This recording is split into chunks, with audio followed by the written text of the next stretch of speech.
everyone. I'm Kevin Harlan with Steve Kerr and Clark Kellogg. Happy to have you along for this edition of the NBA on 2K Sports. The Suns will end the road trip here before heading back to Phoenix. They've lost their last 3 games, and guys, they like that streak to end tonight here.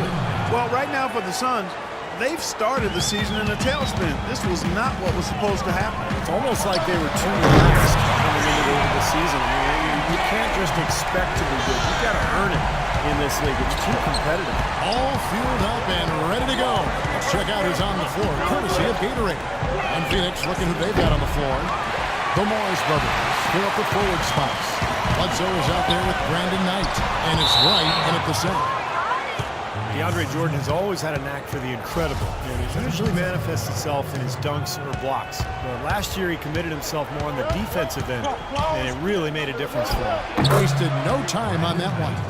Good job there, Kevin, getting himself a little space on the inside. Let's catch up with Doris from the sideline. I briefly spoke with Jeff Hornacek.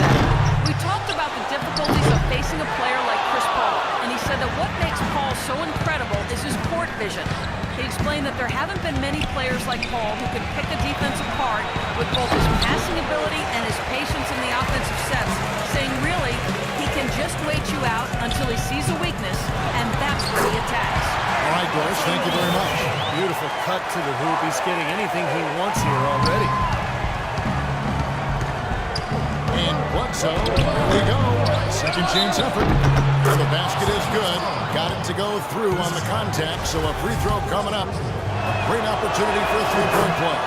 The Suns shooting their first foul shot of the night. Brandon Wright, the former 8th overall pick back in 2007.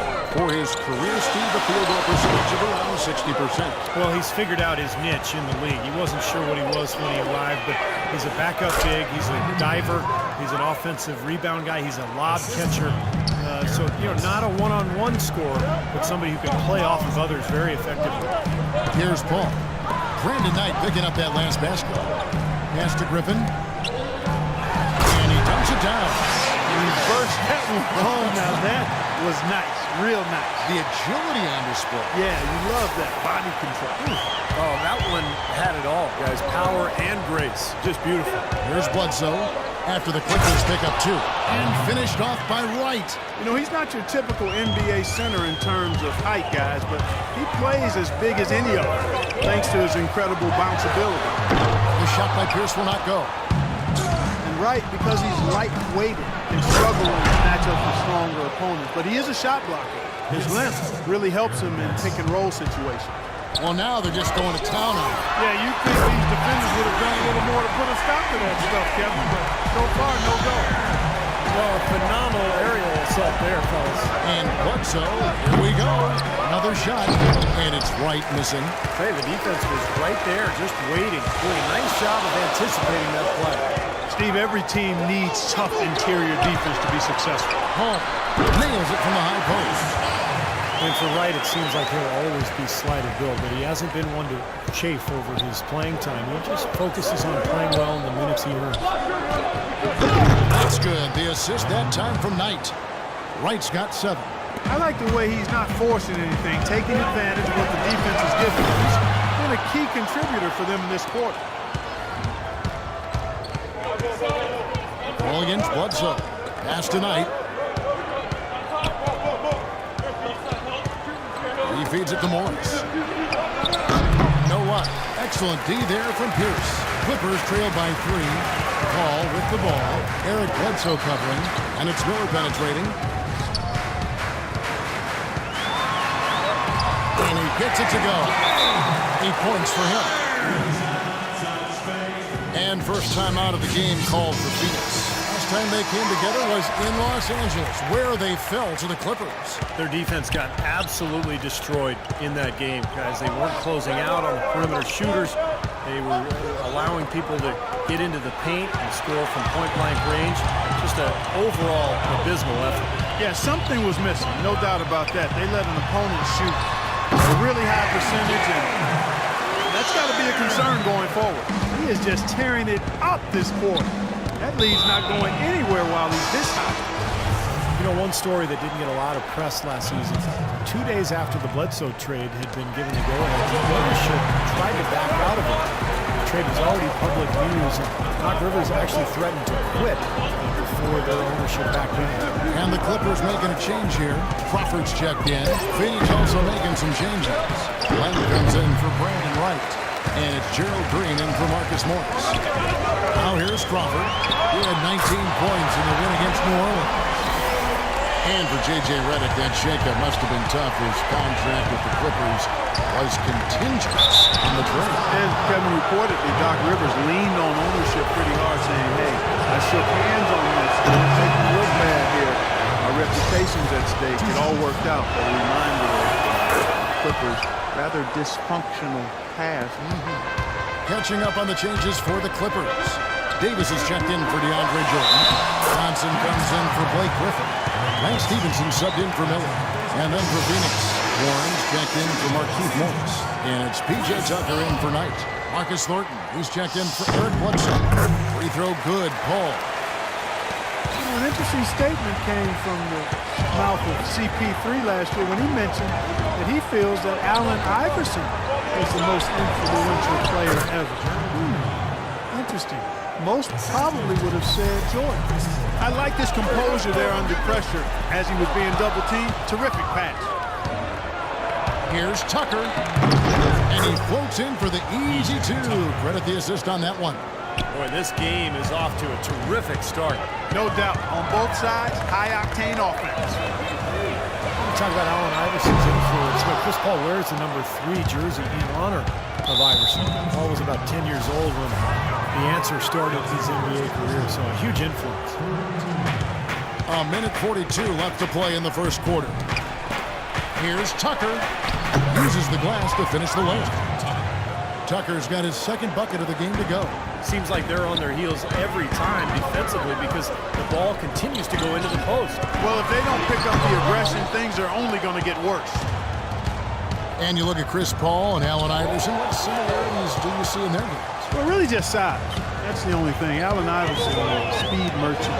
Chris has tremendous and deceptive speed, a little stronger, more of a quarterback. AI was just a flat-out killer as a scorer. I mean, the guy did some amazing stuff for a long time at this size. I mean, he was 6 feet tall and 160 pounds. Just put buckets in guys. I hadn't seen a small guy do since Nate Archibald. And Isaiah Thomas was similar, but a little stronger. Here's Thornton following the basket by Chris Paul. And Tucker has it in the corner. Fires the jumper from the corner and nails it. Tucker's got it all tied up now for the Suns. Great interplay there between those two teammates. Here's Crawford. Crawford missing again. In this quarter, he's really been off the mark. He just looks a little bit unsettled. 3 seconds separate the shot clock and game clock. Green dishes to Thornton. So the whistle blows on the shot and 2 free throws for the contact right there. For Phoenix, they've gone 2 for 3 at the foul line in this one. He misses the free throw. And the Clippers making a change here.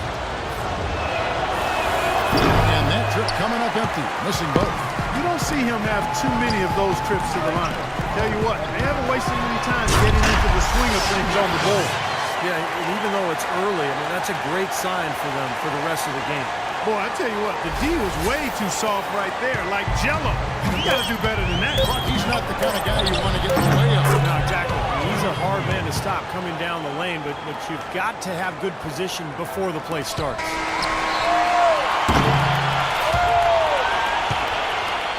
Some great action here early as we end the first quarter. Clark in a tie. We'll be back shortly live from Staples Center in downtown Los Angeles. Well, it's been a tight one so far as we get the second quarter going back here. And let's quickly break down the game we've seen from the Clippers, guys. I'm just so impressed with the long-range shooting. They have really lit it up from outside. Yeah, the sharp shooting from deep, a big part of their lead, and they're playing with confidence and shooting it well. Griffin is out there with Smith. That's Lance Stevenson. And it's Miller, and it's Paul in at the guard position. They're the group out there for the Clippers starting the second quarter. Here's Tucker. Yes, and Knight with the assist that time. Tucker's got 8. Well, I tell you what, I need to see some more assertiveness out of these defenders. They're not getting the job done. Yeah, that's the last 12 points they've allowed on Good looks right at the rim. Okay, well, let's check in with Doris Burke reporting from our sideline in this game. Doris, take it away. Well, gentlemen, Gerald Green was the 18th pick back in 2005, but remember, he fell out of the league for a while, saying, quote, "I took things for granted. I didn't know how to be a pro, but I learned from my mistakes. I understand now this is not a hobby, this is a job.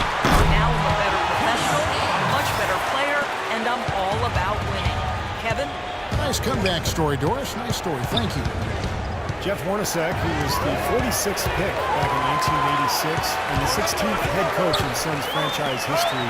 He surprised some people when he was named the Suns head coach, but he quickly proved himself and actually came in second for Coach of the Year after a terrific season. And here is Green. Josh Smith getting his 3 to go. Green takes it to Tucker. Now the feed to Knight. And they get it. That drops. Knight's got 10. Here's Paul. He's coming off a 19-point game against New Orleans. Right wing. Here's Griffin. And the Clippers getting another bucket right there. You know, it seems like when they've gone to him, he's really come through. And that's not something they should get away from. And Jay gets the whistle that time. That'll be his second foul of the game. That's foul number 2 on him. It might not warrant sitting him entirely, but another one before halftime, they could be in some trouble. Jordan, he's checked in for the Clippers. Pierce comes in for Paul. Morris is checked in for the Suns. Bledsoe comes in for Green. Shot clock at 3. Shot from the top of the key. It's rebounded by Stevenson. Phoenix Suns come into this one following a loss to the Rockets. Yeah, I thought their defense in that game was about as shaky as it could be. At home, that kind of defense isn't going to cut it. Never mind if you're on the road. They really look tired to me, and I don't know if they had travel issues or if they were out too late, but something was amiss because they had no energy. Jamal Crawford, he's checked in for the Clippers. And the Suns call time. Phoenix Suns franchise with the 4th best winning percentage in NBA history. We shouldn't have been surprised with their resurgent play last season. This is a franchise that throughout its history has found ways to win.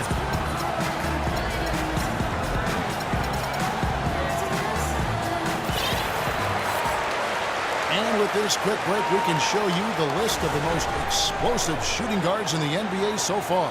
You look at Miller, leading the league in points per game. Such a great player. Possibly the single most dangerous player in the NBA right there. A machine at the offensive end. So hard for any defense to deal with.